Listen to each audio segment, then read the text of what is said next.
"Your place is over there," my daughter-in-law said, pointing to a single plastic chair in the corner of the kitchen. "The main table is for our guests." My name is Lois, and this was happening in my own home during a wild 4th of July party my son and his wife were throwing. For months, they had treated me like I was invisible, a piece of old furniture in their new life.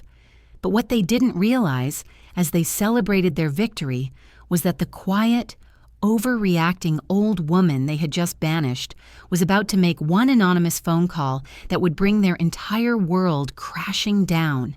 Have you ever been pushed so far that you had no choice but to finally fight back? I would love to connect with you and hear your story in the comments. The silence in the kitchen the next morning was heavier than 1,000 accusations, broken only by the sharp, deliberate clink of porcelain as my daughter-in-law, Mia, rearranged my mother's china in the glass front cabinet. She handled the delicate, hand-painted plates with a casual confidence that set my teeth on edge, as if they were everyday dishes from Target and not the one precious thing my mother had left me. Her cloying, expensive gardenia perfume, a scent more suited to a funeral home, fought a losing battle with the rich, dark roast coffee brewing on the counter, the one simple pleasure I still claimed as my own. "Honey, let's not make a scene," Henry, my husband, whispered from behind the sprawling sports section of the Columbus Dispatch. It was his signature phrase, the verbal white flag he'd been waving for 40 years to quell any hint of discord. For most of our marriage, I'd found it comforting.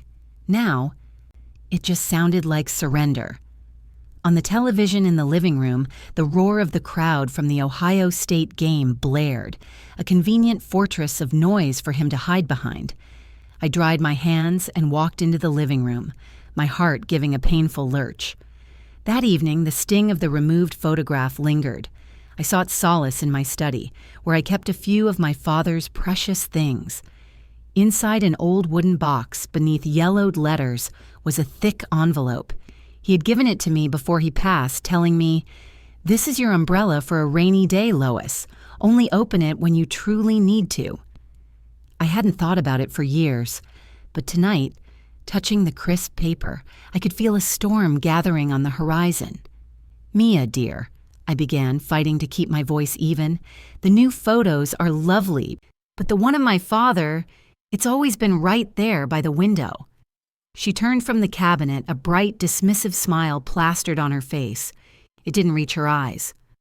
"Oh, Lois, we just wanted to freshen things up a bit. Give the place a more modern feel, you know? It was getting a little dated." The unspoken word, old, hung in the air between us. Aiden, my son, my only child, walked in then, wrapping an arm around her waist in a show of solidarity that felt like a betrayal. "Mia's got a great eye for design, Mom. It looks good." He looked past me, his gaze fixed on the TV screen, refusing to acknowledge the hurt in my eyes. Later, when I found Henry in his armchair, his focus entirely on the Buckeyes making a first down, I tried again. "Henry, she took down the photo of my parents." He sighed. The sound of a man burdened not by injustice, but by the inconvenience of his wife's feelings. "They're young, Lois. Just let them have their space. They won't be here forever. Give them time to settle in." But they had been settling in for 6 months, and with each passing day, it felt less like they were guests and more like they were the new owners, and I, the aging live-in housekeeper. The final proof of this came that afternoon. As I was clearing the lunch dishes they'd left on the counter, a task they never seemed to consider their own, Mia breezed in, phone pressed to her ear. She ended her call with a peal of laughter and turned to me, her smile bright and utterly devoid of warmth. "I've invited a few friends over for dinner tonight, Mom," she announced, not asked. "Just a small get-together." The way she said it, with a tone that brooked no argument, made it clear my permission was not required. I simply nodded, the muscles in my jaw aching from the effort of holding my tongue. A cold knot formed in my stomach, a premonition of what was to come. A few hours later, when I looked out the front window and saw what her small get-together truly was, A convoy of cars I didn't recognize parked up and down our quiet suburban street. The heavy thud of a bass line vibrating through the soles of my feet. I knew the line had not just been crossed, it had been erased entirely. The backyard was already filling with more than 20 strangers. Their laughter, not the warm, familiar sound of family, but the shrill, invasive noise of a hostile takeover. My home was no longer my own. The bass thumping through the floorboards at 11 p.m. wasn't just giving me a headache. It was a declaration, a pulsating announcement that my authority in this house was now officially void. Henry's earlier promise to talk to them had evaporated into the thick, humid air of the party. Peering down from the upstairs landing, I saw him across the living room, cornered by one of Aiden's loud, back-slapping friends, a strained, painful smile fixed on his face. He looked less like the man of the house and more like a chaperone at a high school dance, deeply uncomfortable but unwilling to assert himself. He was a guest here, just like me. I navigated through the sea of strangers, their unfamiliar faces turning to me with fleeting curiosity before dismissing me. Red Solo cups were everywhere, and the air was a stale mix of spilled beer and a sweet, cloying smoke that wasn't from cigarettes. I found Aiden holding court by the back door, laughing with a group of friends. I had to touch his arm to get his attention. "Aiden, it's getting late," I said, my voice nearly swallowed by the music. "Could you please turn the music down? The neighbors." He barely glanced at me, his eyes already drifting back to his audience. "Mom, just relax. We're having fun." He turned his back, and the circle of his friends closed, shutting me out completely. The dismissal was so casual, so absolute. There was no point in arguing. I was an interruption, a nuisance. Defeated, I retreated upstairs, hoping to find a sliver of refuge in the quiet of Henry's study. But the acrid smell of cigarette smoke, a smell Henry and I had banished from this house 30 years ago, hit me before I even reached the door. Inside, a young man I'd never seen before was slouched in Henry's worn leather reading chair, a lit cigarette dangling from his fingers. He was casually flicking ashes into one of my good saucers from the china set my mother had given me. He looked up at me, not with embarrassment, but with a flicker of mild annoyance, as if I were the one intruding on his space. I didn't say a word. I simply closed the door and leaned against the wall in the hallway, my heart pounding with a helpless, suffocating rage. The next morning, I was the one left to survey the battlefield. Sticky puddles on the hardwood floors, empty cans littering the lawn, and a faint, stale smell that clung to the curtains like a shroud. As I scrubbed a dried beer ring off the kitchen counter, Henry shuffled in, his face gray with fatigue, and poured himself a coffee. "Quite a night." "Huh?" he said, his gaze fixed on the coffee pot, avoiding my eyes. "They were just having a little fun, Lois. They're young." "Fun?" I snapped, my voice sharper than I intended. "They've treated our home like a cheap motel, Henry. They have no respect." It was then that I saw it. On the gleaming surface of the solid oak dining table, the one Henry had spent an entire winter handcrafting for our 20th anniversary, was a long, deep scratch. It wasn't a minor mark. It was a gouge, a careless, violent scar on something he had made with love. My breath caught in my throat. I pointed, my finger trembling. "Look, Henry. Look what they did." He peered at it, his shoulders slumping in a familiar posture of defeat. He let out a long, weary sigh, the sound of a man who had given up fighting long ago. "I'll fix it later," he mumbled, turning away to add cream to his coffee. The dismissal, the sheer exhaustion in his voice hurt more than the scratch itself. It was a symbol of everything they were damaging, and he couldn't even bring himself to be angry. Just as the weight of his surrender settled over me like a cold, wet blanket, Aiden walked into the kitchen. He was yawning, stretching, completely unapologetic about the state of the house his party had left behind. He ignored the mess, ignored the palpable tension between his father and me, and looked at us with a serious, almost businesslike expression that sent a chill down my spine. "Mom," he said, his voice clear and sober, "Mia and I have something important to talk to you and Dad about." Financial difficulties. The two words dripped from Mia's lips with a practiced, delicate sorrow. But to me, they sounded like the heavy click of a cage door locking into place. We were sitting in the living room on Sunday morning, the stale scent of last night's party still hanging in the air like a testament to their carelessness. I immediately thought back to their wedding day, 3 years ago in 2022, when I'd handed them a generous check, my heart swelling with hope for their future. I never imagined that gift wasn't a foundation for them to build upon, but merely the first installment in a series of endless, one-sided withdrawals. Aiden sat hunched over on the sofa, his head in his hands, perfectly playing the part of the defeated, worried husband. Mia, ever the devoted wife, sat beside him, her hand rubbing his back in a gesture that felt both theatrical and proprietary. She recounted a dramatic tale of corporate downsizing at his architectural firm. His job, she explained with wide, worried eyes that never quite seemed to shed a real tear, was on the line. They needed a significant sum of money, a cushion, she called it, just to stay afloat while he desperately tried to prove his value to the company. It was a masterful performance, worthy of a stage. Before she had even finished her monologue, Henry, without a moment's hesitation, reached over and patted Aiden's shoulder. "Of course, son. We'll help. Whatever you need." He then looked at me, not for agreement, but for simple affirmation, as if my compliance was a foregone conclusion. The ease with which he offered our money, our shared security, sent a shard of ice through my chest. For him, throwing money at a problem was always easier than facing a conflict. "Have you looked at your budget?" I asked, keeping my voice carefully neutral, though inside a storm was brewing. "Cut back on some of the extras?" I gestured vaguely at the room, a silent indictment of the expensive sound system they'd insisted on buying and the designer clothes Mia was wearing. Henry immediately cut in, his tone heavy with the weariness of a man who just wanted the conversation to be over. "Lois, you're complicating things. There are children. They're in trouble."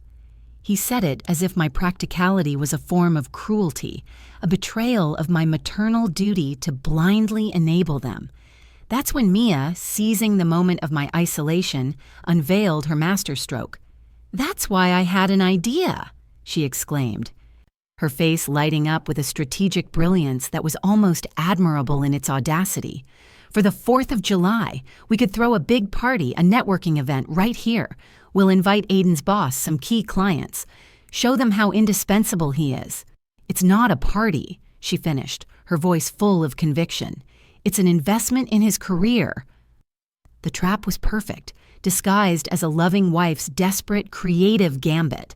It was extravagant, irresponsible, and utterly brilliant in its manipulation. I saw Henry's face relax, his relief palpable. Here was a solution, a way to do something that didn't involve confrontation or difficult questions. He turned to me, his expression leaving no room for debate, his voice a command cloaked in the guise of fatherly concern. "We have to do this for the boy's future, Lois. You understand, don't you?"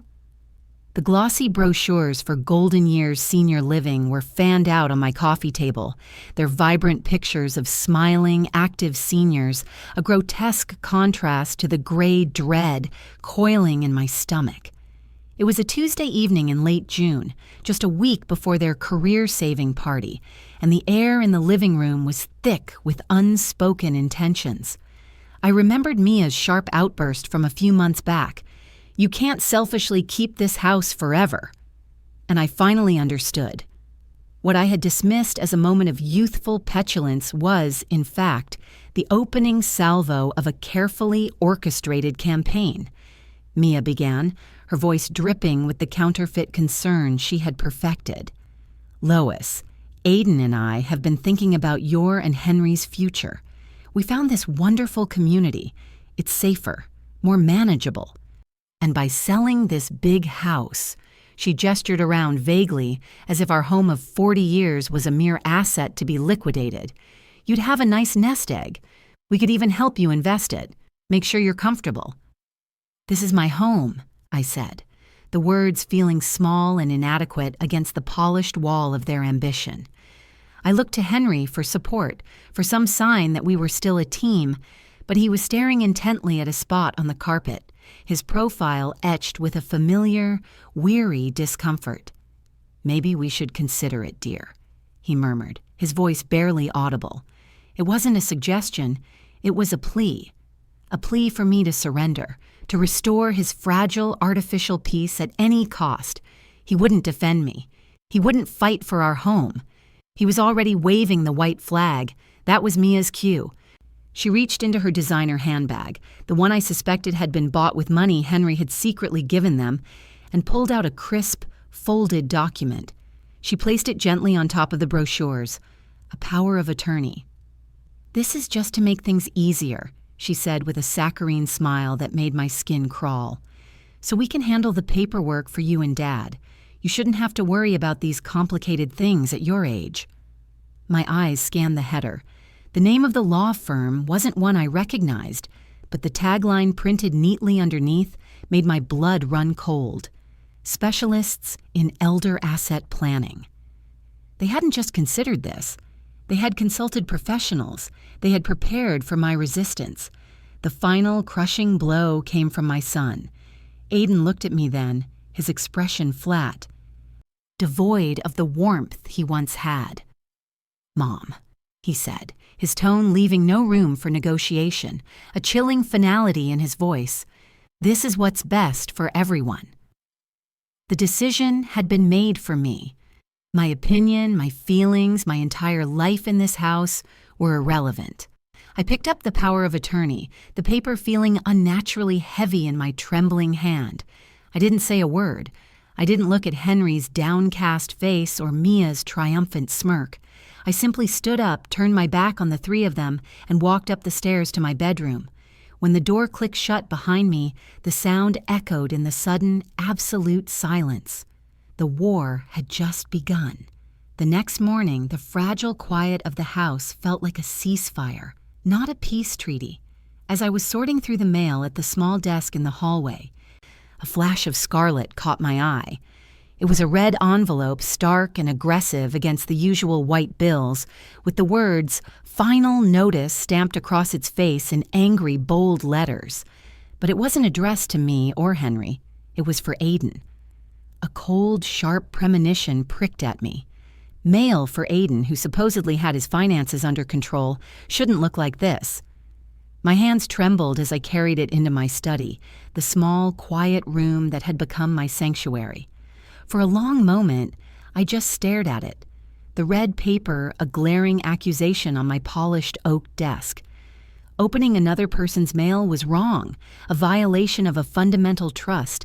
But hadn't my own privacy, my own peace, my own home been violated repeatedly? It wasn't simple curiosity that made my fingers tear at the seam. It was a wife and mother's desperate need for the unvarnished truth. Inside, a credit card statement unfolded like a map of their deceit. The balance due was printed at the top, a number so staggering I had to read it twice. $50,216. My breath hitched in my chest. So much for financial difficulties. I scanned the itemized list, and each line was another small, sharp betrayal. Multiple dinners at Rossi, the $200 a plate Italian restaurant downtown that Henry and I had only been to once for our 30th anniversary. Thousands of dollars in charges from a boutique called Chic Couture that I knew Mia favored. A weekend stay at a spa resort in Hocking Hills just last month, a trip they'd described as a frugal getaway. This wasn't the budget of a couple on the brink of ruin. This was the ledger of a life lived on lies, funded by my husband's weakness and, I was beginning to realize, our life savings. A wave of dizziness washed over me, and I gripped the edge of my desk to steady myself. The room seemed to tilt. My father's voice, a memory from long ago, echoed in my mind with a sudden, startling clarity. Lois, if you ever find yourself in a real corner, you call Davies, Arthur Davies. He's the only man I ever trusted with the truth."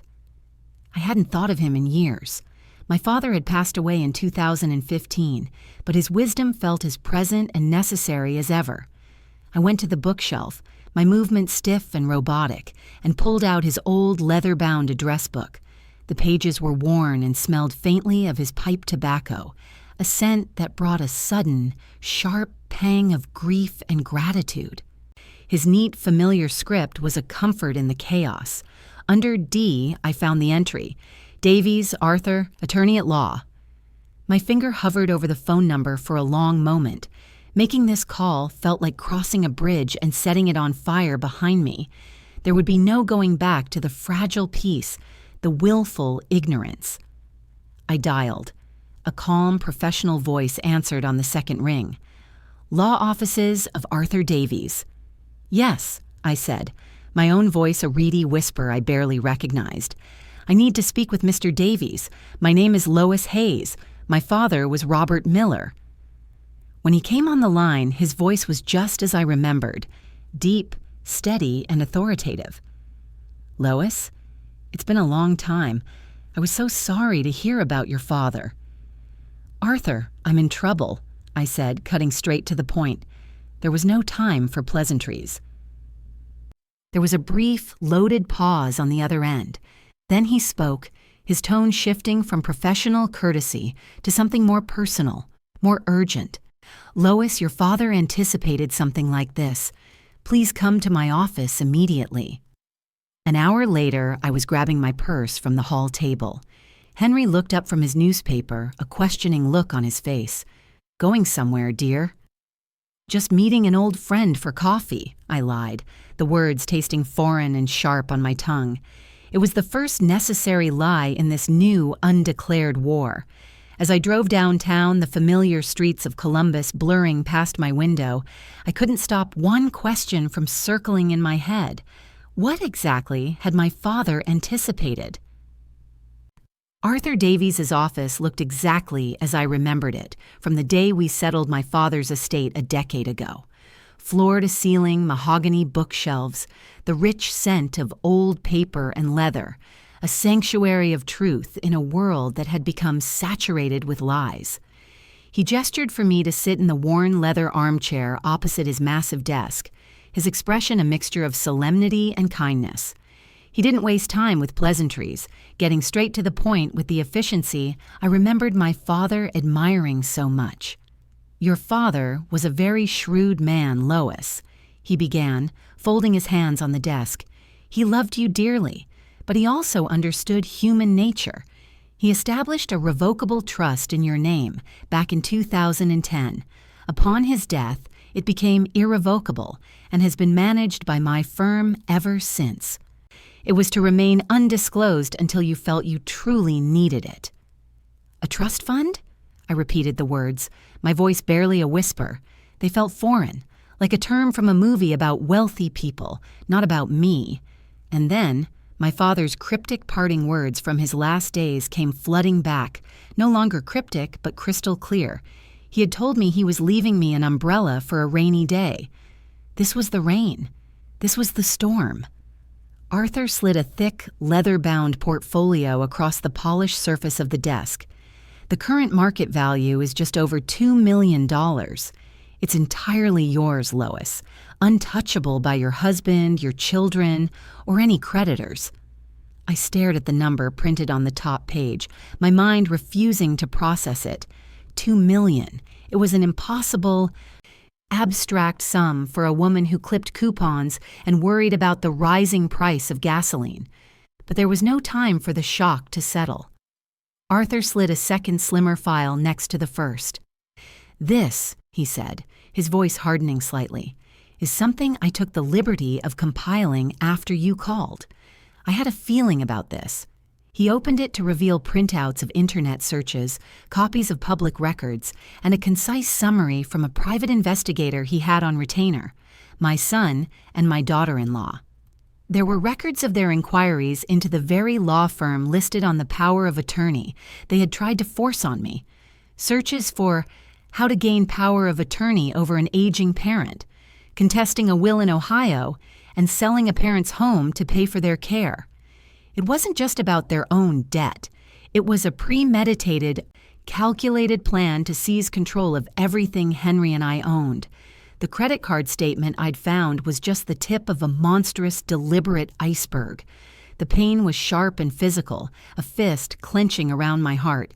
But beneath the pain, a cold, hard anger began to form, solidifying my resolve into something unbreakable. "They think I'm a fool," I said, my voice low and steady now.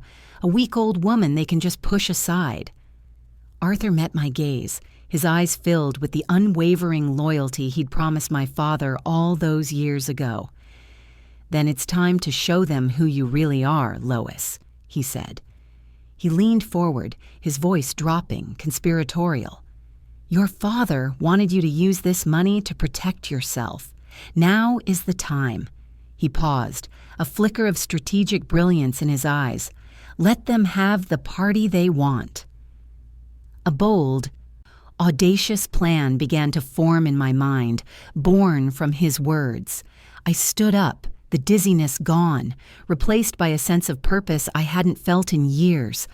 I left his office with a new weapon in my arsenal, one far more powerful than money. I had the truth. The 4th of July party wouldn't be an end for me, but for them.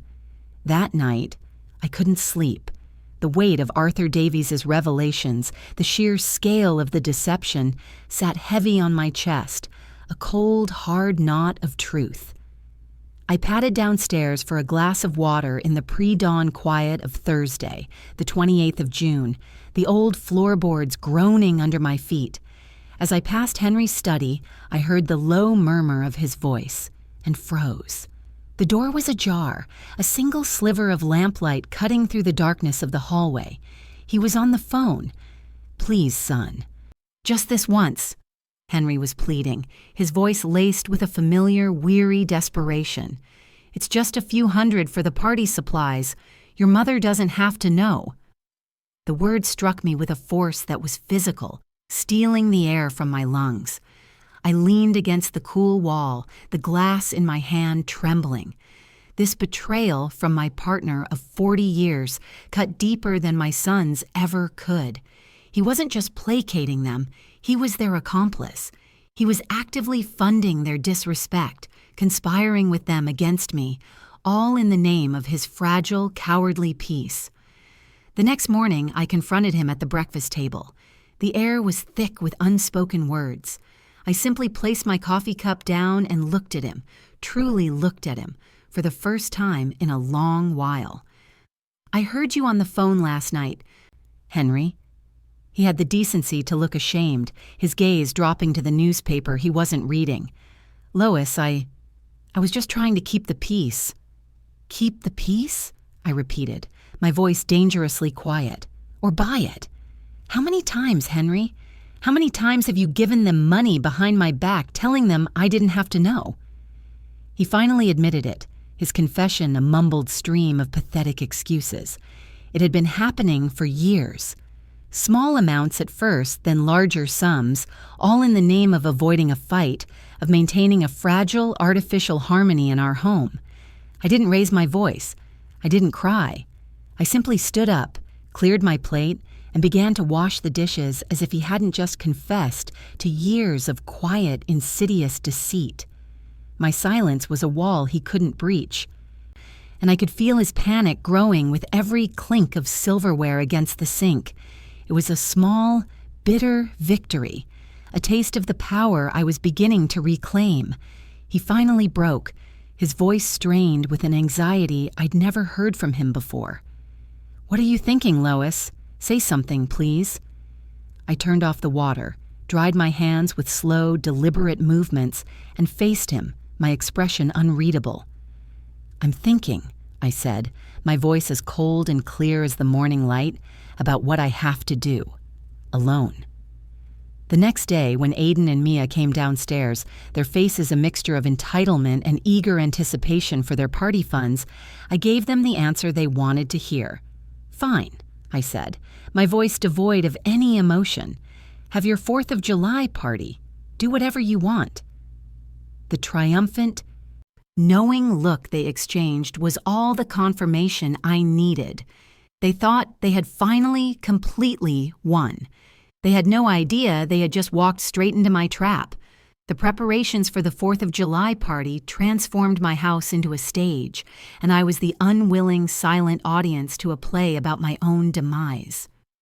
The week leading up to the holiday was a blur of calculated chaos. Delivery trucks rumbled down our quiet street, unloading equipment I had never seen before.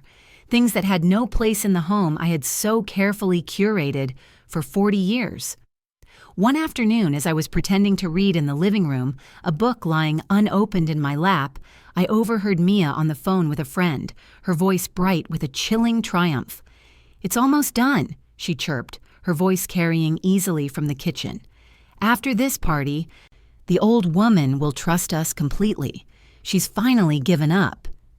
I heard her, and for the first time in weeks, a genuine secret smile touched my lips. I watched as a professional-grade sound system was set up in the backyard, its speakers bigger than my favorite armchair. A sleek, portable bar with glowing LED lights was installed on the patio, looking garishly out of place next to my hand-potted geraniums. When the delivery men handed Henry the bill, I saw his face pale. He signed the credit card slip, his card, I noted, the one he'd sworn was for emergencies only, with a trembling hand. He was the picture of a man trapped by his own weakness. I said nothing. I just watched, a silent observer in my own life. I played the part of the tired, defeated old woman perfectly. I retreated to my garden, feigning a headache whenever Mia tried to assign me a task, my hands tending to my roses while my mind sharpened its thorns. From the kitchen window, I saw Aiden on the phone with his younger cousin, his laughter loud and careless. "Yeah, bring Kevin and his friends," he said, loud enough for the whole neighborhood to hear. "It's gonna be epic. Don't worry about IDs, nobody's checking." I made a careful mental note of the names, another piece of evidence for the collection I was systematically building in my mind. Henry found me there, among my wilting roses, his face a mask of guilt and anxiety. "Lois," he started, his voice soft, pleading, Are we going to be okay?" I didn't give him the comfort he so desperately sought. "I'm just tired, Henry," I replied, my voice flat as I turned my attention back to a stubborn weed. "Let them have their party." The distance I placed between us was a chasm he didn't know how to cross, and I could see the worry deepening in his eyes. The day before the party, Mia found me in the kitchen, attempting to make myself a simple cup of tea. She bustled in, took the kettle from my hand with a sigh of exaggerated patience, and steered me toward a chair as if I were a frail invalid.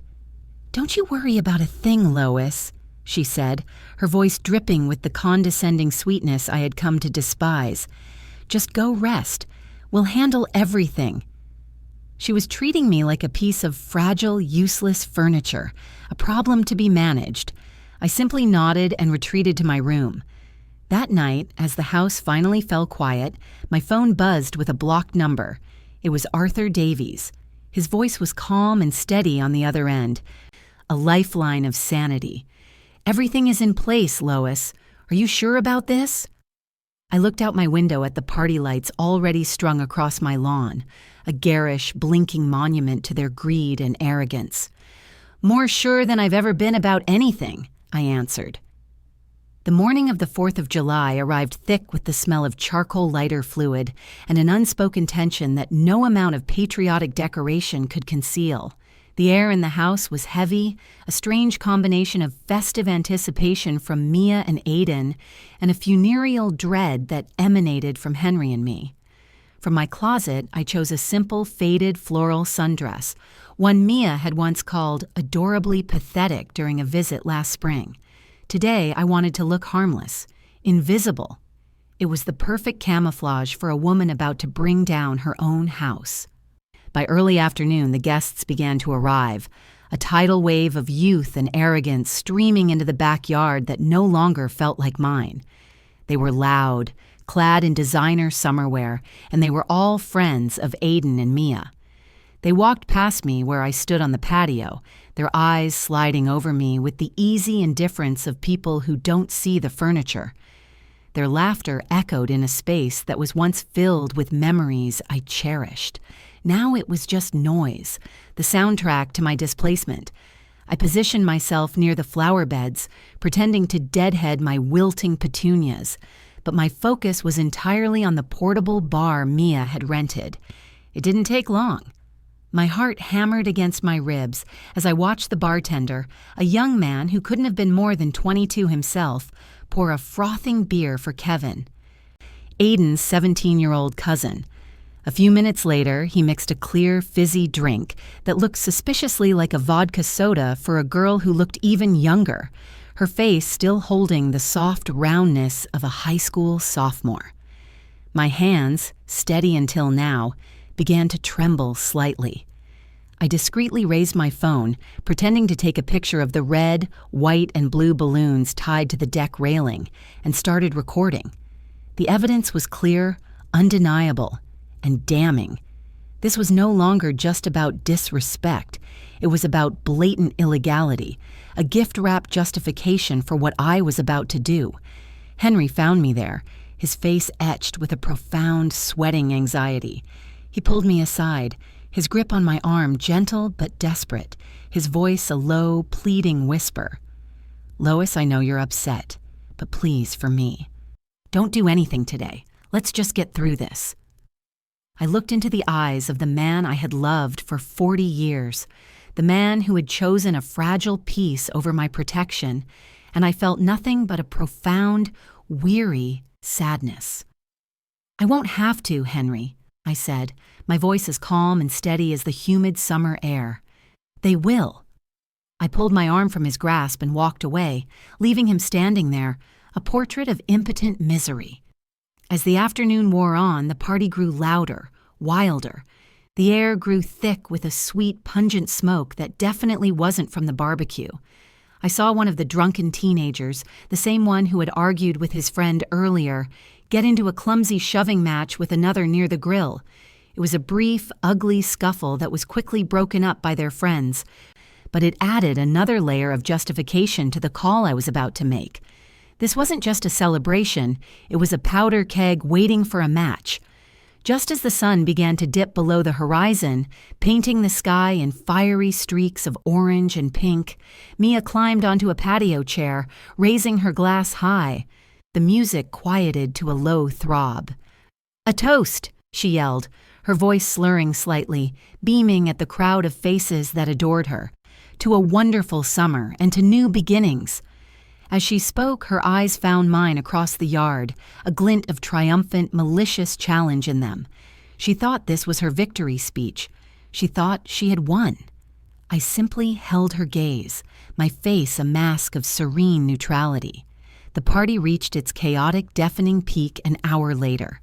The first illegal fireworks were being set off at the end of the lawn, their shrill whistles and loud bangs adding to the din. I slipped away from the noise and the crowd, a ghost moving through my own home, and walked silently up the stairs to my bedroom. I closed the door, the sound lost in the chaos, held my phone tightly in my hand, and took a deep, steadying breath. It was time. The cacophony of shouting laughter and the relentless, house-shaking beat of the music felt like a countdown to the final, spectacular implosion of our family's pretense. Mia's earlier assurance, "Don't worry, Mom, we'll handle everything," echoed in my mind as a bitter, cynical joke. From my vantage point by the French doors, I saw the chaos she and Aiden had handled. The lawn was a disaster zone. My prized hydrangeas were trampled into the mud, and the air was a miasma of cheap beer, grilled meat, and a sweet, pungent smoke that I was quite certain wasn't from a barbecue. Henry was a ghost at the feast, drifting aimlessly at the edge of the crowd, his face a portrait of helpless, abject misery. He had surrendered. I wasn't just a spectator anymore. I was a collector of evidence. My eyes landed on a young girl, a friend of a friend's daughter who couldn't have been more than 18, cornered near the overflowing recycling bin by a group of aggressive young men. Their laughter was predatory as they blocked her path, and her face was flushed with alcohol and a dawning, panicked fear. My stomach tightened into a cold, hard knot. This wasn't just a party anymore. It was becoming a liability, a dangerous environment I had unwillingly hosted. A few moments later, my attention was snagged by another act of breathtaking irresponsibility. I saw Aiden, my own son, his face slick with sweat and his eyes glassy, laughing as he tossed his car keys to a friend who was so drunk he could barely stand upright without swaying.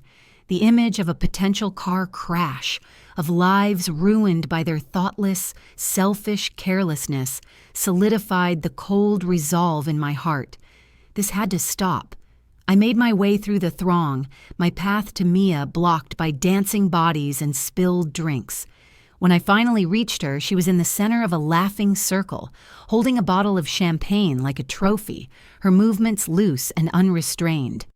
"Mia," I started, my voice barely audible over the noise. "That boy is in no condition to drive Aiden's car. You need to get the keys back." She turned to me, her eyes struggling to focus, and waved a dismissive hand, her bracelets jangling. "Oh, Mom, don't be a party pooper," she slurred, a cruel little smirk on her lips. "They're just having fun." She then turned her back on me, laughing with her friends, leaving me standing there, utterly dismissed, a relic from a world of caution and responsibility they had no interest in. That was it. The final invisible line had been crossed. As I turned to leave, defeated and furious, I saw the main table on the patio. It was laden with food, a feast they hadn't lifted a finger to prepare, and it was surrounded by their closest, most important friends. I walked toward it, not to join them.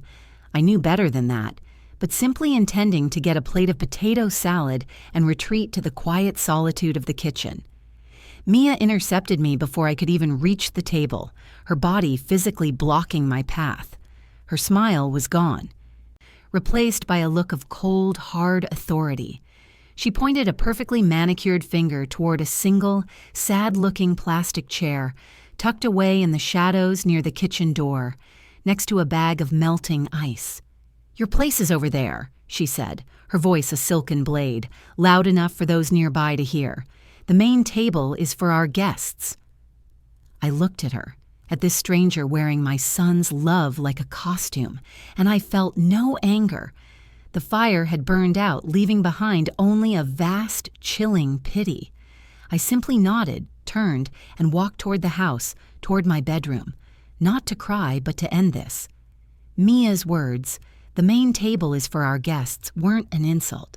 They were a release, a key turning in a lock I didn't even know I was trapped behind, freeing me from decades of misplaced hope and the thankless duty of unconditional love. In that one brutal moment, the frayed thread of my blind maternal devotion finally snapped. It didn't hurt.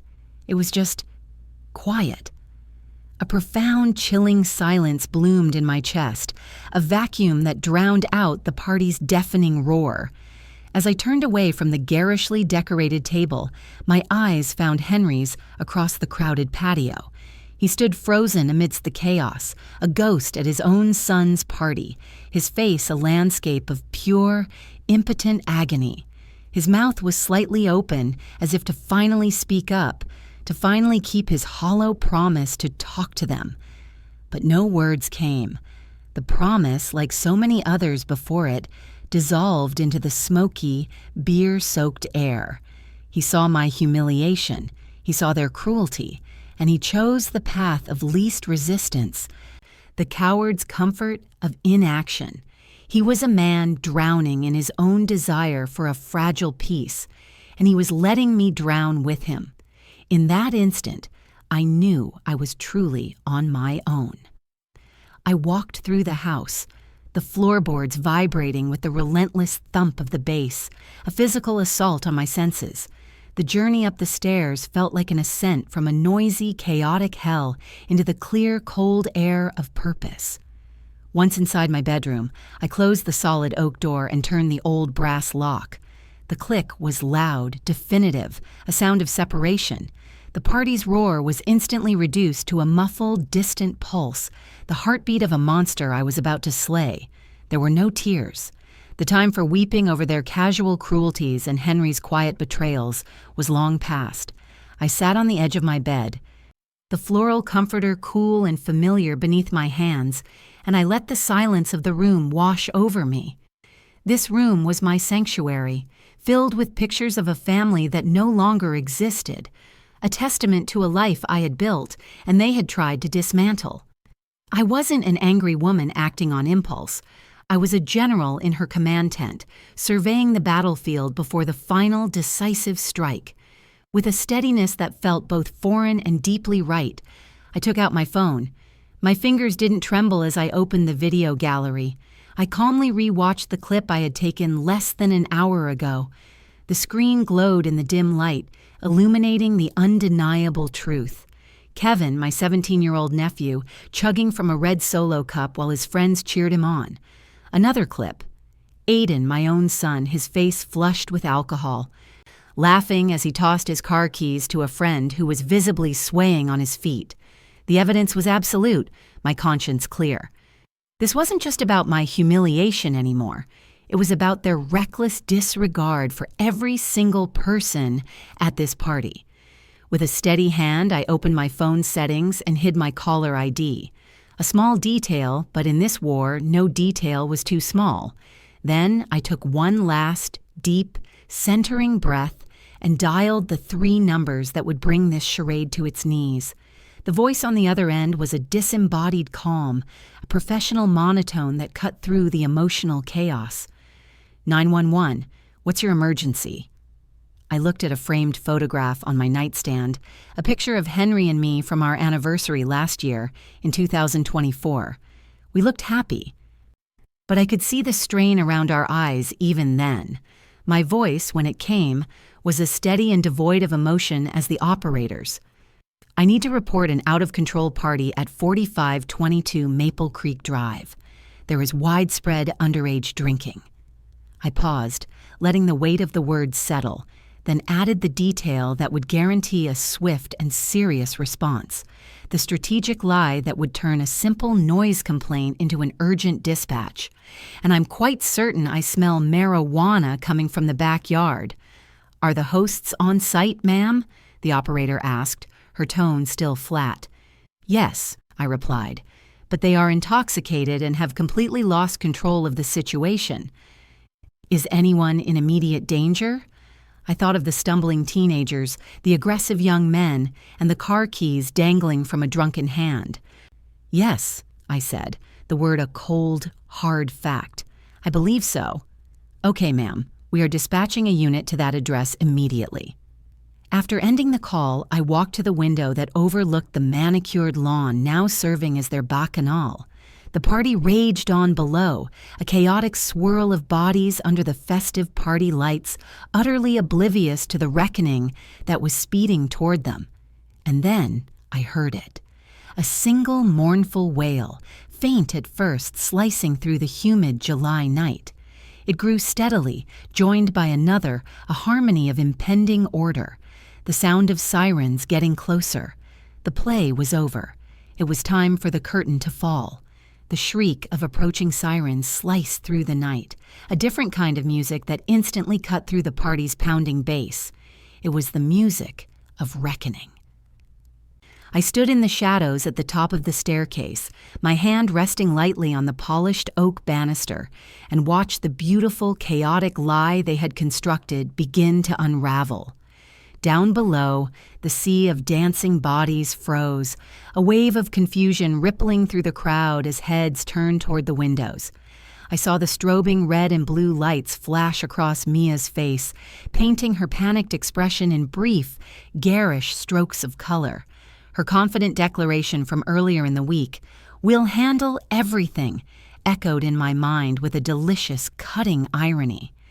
She looked to Aiden, her eyes wide with a dawning terror that was deeply, profoundly satisfying to witness. Her perfect, curated world was about to be invaded by a reality she could not control, a reality I had summoned.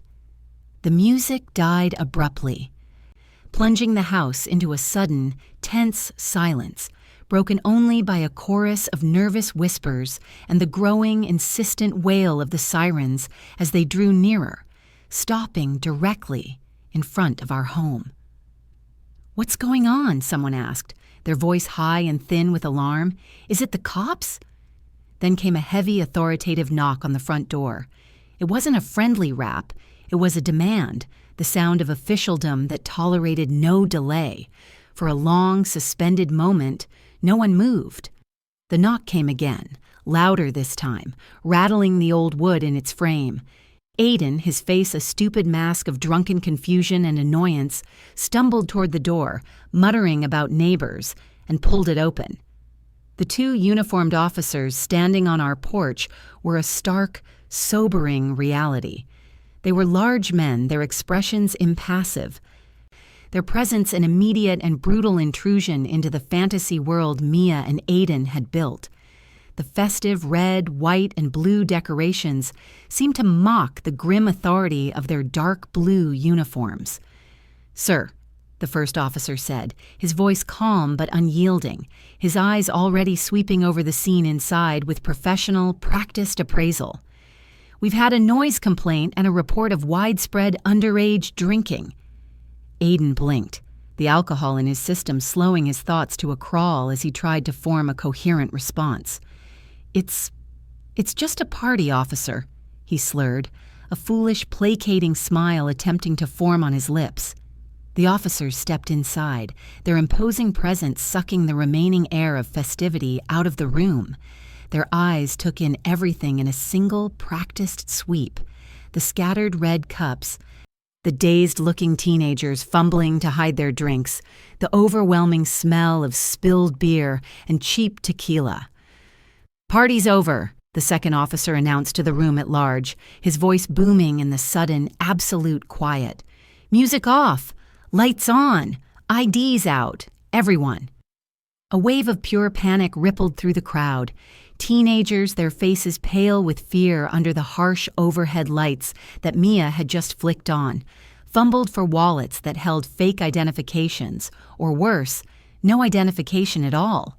Some made a mad dash for the back door, a futile attempt at escape, only to find another officer already positioned there, his arms crossed, his expression a mixture of boredom and unimpressed authority.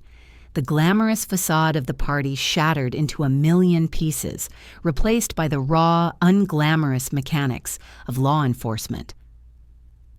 In that moment, I saw Henry. He was standing near the fireplace, his face ashen, looking utterly lost in the wreckage of the evening. His eyes, wide with a dawning, horrified comprehension, scanned the room and then lifted, finding mine in the dim light of the upstairs landing. In that split second, as our gazes locked across the chaotic scene, he knew. He knew this wasn't a coincidence. He knew this was my doing. The shock, the betrayal, and a flicker of something that looked like terrified respect passed across his face before he looked away. A man finally facing the consequences of his own passivity. He saw not an angry wife in my eyes, but a cold, hard finality he had never witnessed before. One of the officers, a tall, no-nonsense man with a graying buzz cut, made his way through the stunned, silent guests directly to Aiden. He was the host, the center of this universe, and now the center of its collapse. "Are you the homeowner and the host of this party, son?" the officer asked, his voice leaving no room for evasion.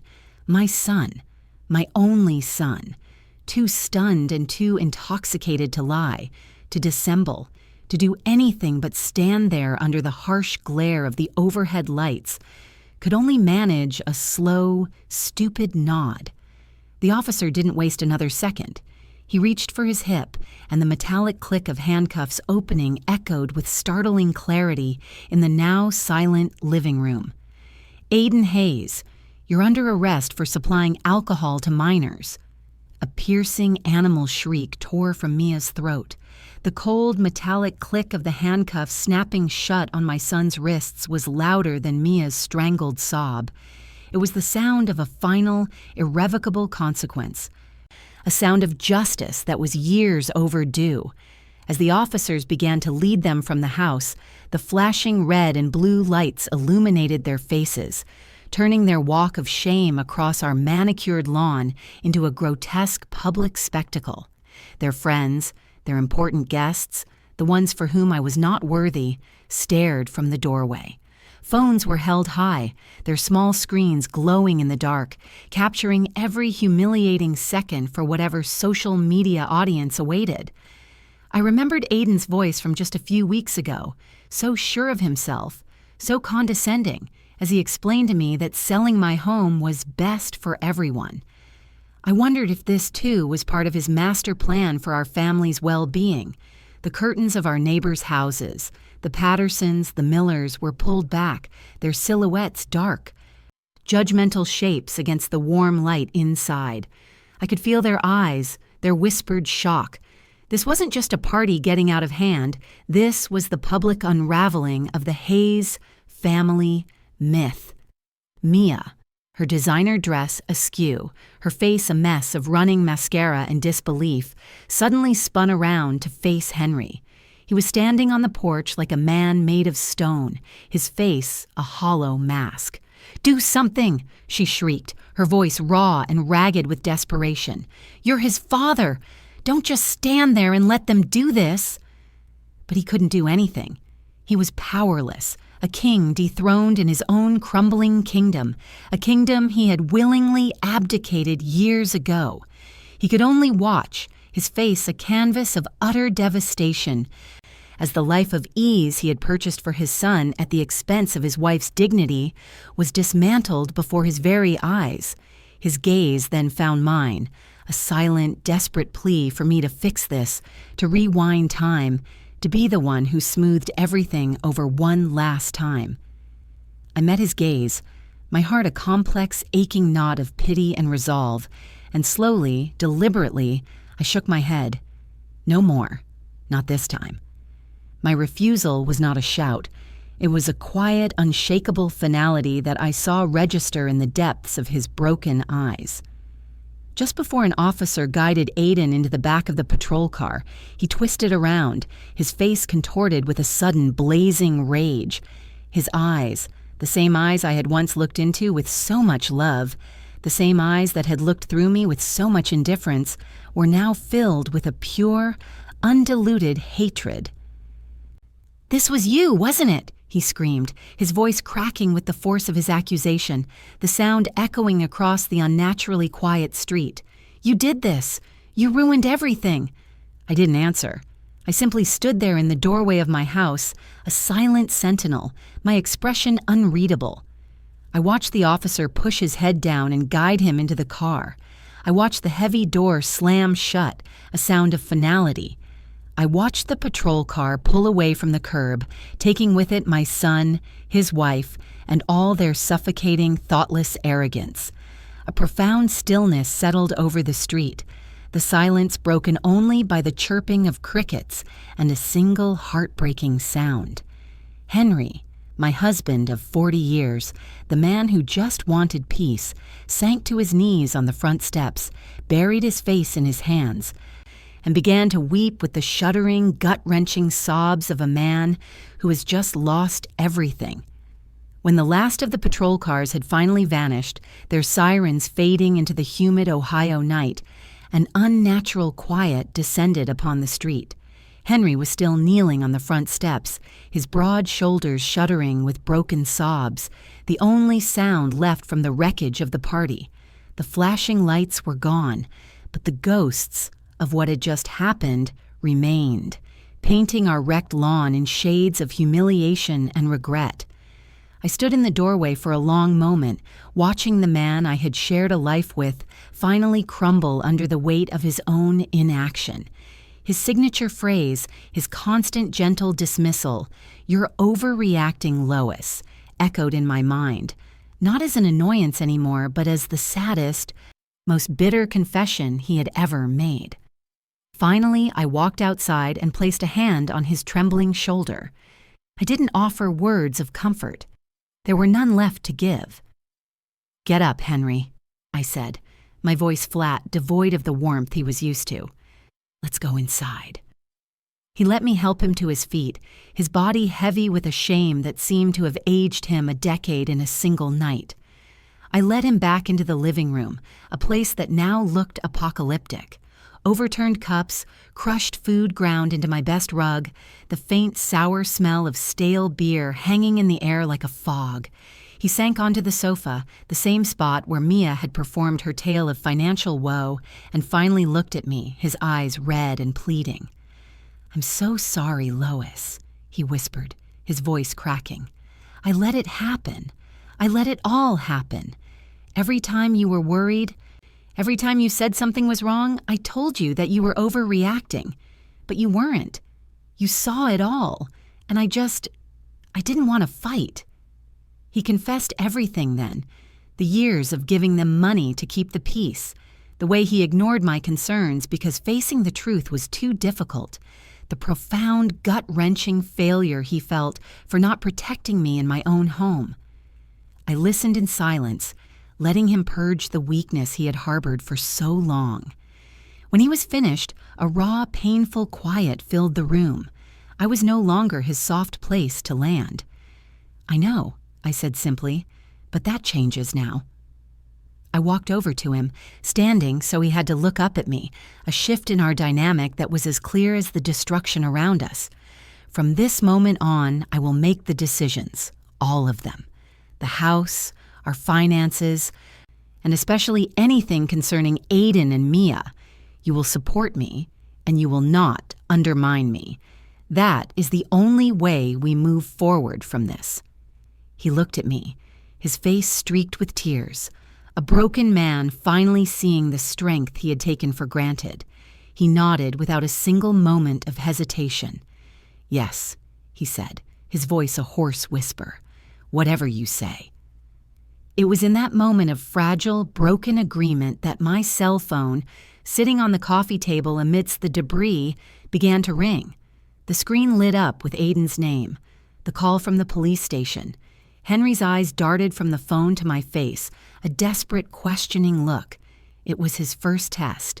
I calmly reached down, picked up the phone, and with my thumb pressed firmly against the screen, I declined the call and turned the power off completely. The silence that followed was absolute. The next morning, as Henry and I were silently bagging up the party's trash, a new team, a united front, there was a knock at the door. It was Arthur Davies, his face serious but resolute, holding a thick file. "Good morning, Lois," he said. "It's time to send them the official notice." The eviction notice lay on the dining room table, its black ink on white paper, a clear and definitive end to the old chapter of my life. Outside, the lawn was a battlefield of crushed grass and trampled flowers from the 4th of July, a grim reminder of the chaos.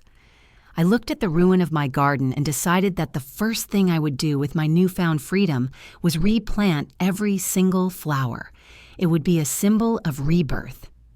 The following week, Henry and I, for the first time in years acting as a truly united front, served Aiden and Mia with the notice. Henry stood beside me, silent but solid, as I handed the document to my son. There was no arrogance left in them, only a hollowed-out desperation. Facing criminal charges and with nowhere to live, they were forced to pack their things and move into a cramped spare room at a friend's house. Their fall from grace was swift and absolute. With the house finally quiet, I made a call to Arthur Davies. It was time. Using a portion of the trust fund my father had left me, I began the process of reclaiming my home. I hired a team of contractors to repair the damage, repaint the walls in a soft, calming sage green, and refinish the scratched oak table Henry had made.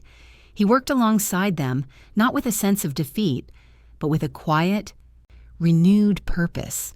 He held up paint swatches with a genuine smile, asking for my opinion with a respect he hadn't shown in years. Our house was healing, and in a way, so were we. A few months later, a letter arrived. The handwriting was Aidan's. It was filled with the kind of regret that only comes after every other option has been exhausted.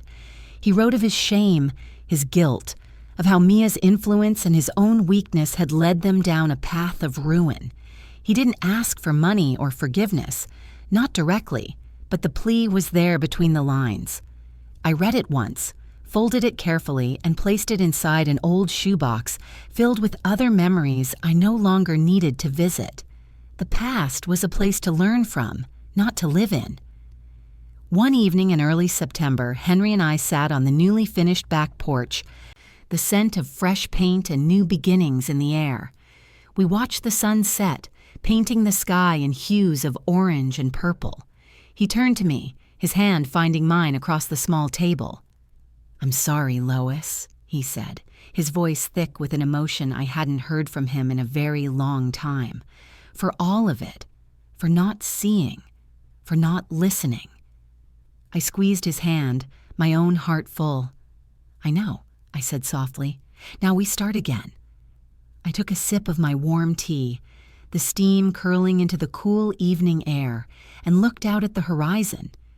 For the first time in more years than I could count, I wasn't worried about the future. I felt free.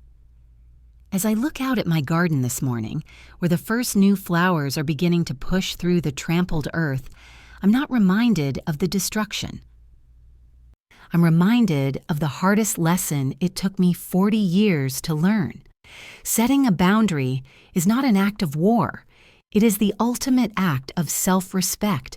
You cannot build a family on the cracked foundation of disrespect. Sometimes you must be willing to let the old structure fall in order to save what truly matters, your own dignity. Now, the only sound in my home is the quiet hum of a life reclaimed. I would love to connect with you in the comments. Have you ever had to make a difficult choice to reclaim your own strength?